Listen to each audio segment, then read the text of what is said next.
Alors, la crise Covid a apporté deux grandes transitions. Alors, donc, elle a catalysé des transitions. Donc, il y avait déjà des transitions qui avaient déjà eu lieu et on a gagné quelques années. Donc, c'est au moins le seul bienfait de la crise Covid.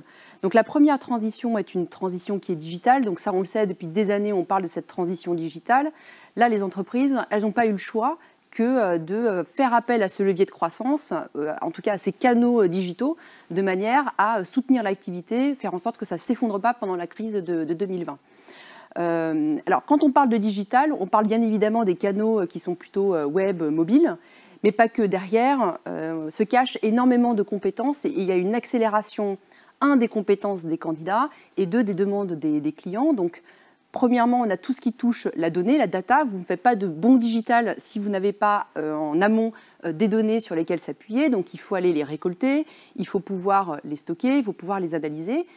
Et donc, on a eu l'avènement énormément de profils data sur l'année 2020. Il y a une étude LinkedIn qui est sortie là-dessus, sur finalement l'accélération des compétences sur les profils LinkedIn. Et la data fait partie des termes qui ont été le plus mis en avant sur 2020.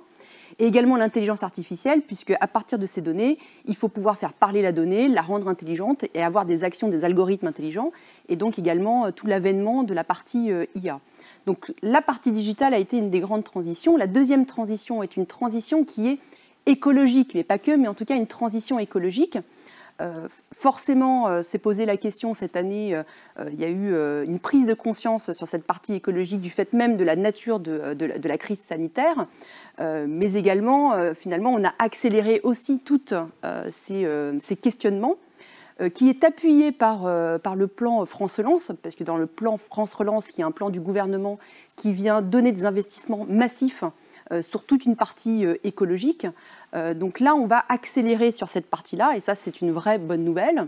Et au-delà de l'écologie, vous avez toute la partie RSE.